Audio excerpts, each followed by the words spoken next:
কিন্তু সে আমাদের পাওনা টাকাটা না দেওয়ার জন্য এই ধরনের প্রতারণার আশ্রয় নিচ্ছে। চট্টগ্রাম প্রেস ক্লাবে এক সংবাদ সম্মেলনে গোল্ডফিশ এন্টারপ্রাইজ দাবি করেছে মোহাম্মদ বেলাল উদ্দিন তাদের বিরুদ্ধে কোতোয়ালি থানায় অপহরণসহ একাধিক মিথ্যা অভিযোগ এনেছেন। 12/5/2025 তারিখে ব্যবসায়িক অংশীদার মনির উদ্দিনকে স্থানীয় ডক এলাকা থেকে বেলাল ও তার ভাই সহ আরও 10-12 জন লোক মিলে অপহরণ করে এবং মারধর করে।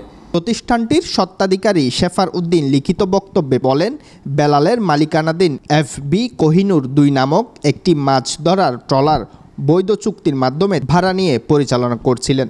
তবে 2 বছরে প্রায় 3.5 কোটি টাকা বিনিয়োগ করেও তাদের ব্যবসা মারাত্মক ক্ষতির মুখে পড়ে। কারণ বেলালের সরবরাহ করা ট্রলারের কাগজপত্র ভুয়া প্রমাণিত হওয়ায় মৎস্য অধিদপ্তর ট্রলারটির লাইসেন্স বাতিলের সুপারিশ করেছেন। তিনি আরও অভিযোগ করেন, বেলাল রাজনৈতিক প্রভাব খাটিয়ে প্রতারণা ও হয়রানি করে যাচ্ছেন।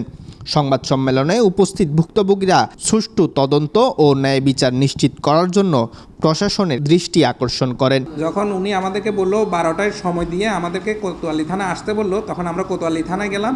কোতোয়ালি থানায় গিয়ে আমরা দেখি উনি আর আসতেছে না। আমরা অনেকক্ষণ ওয়েট করে থাকার পরে পরবর্তীতে আমরা থানা থেকে 4টার দিকে যখন বের হই, তখন দেখি উনি আমাদের বিরুদ্ধে উল্টা প্রেস ক্লাবে এসে মিথ্যা সংবাদ সম্মেলন করছে। ব্যবসায়িক যেহেতু আমরা অনেক ক্ষতিগ্রস্ত হয়েছি, আমরা চাচ্ছি যে ও জাহাজটা ও নিয়ে যাক, আমাদের যে পাওনা টাকা সে আমাদের পাওনা টাকাটা দিয়ে দেয়।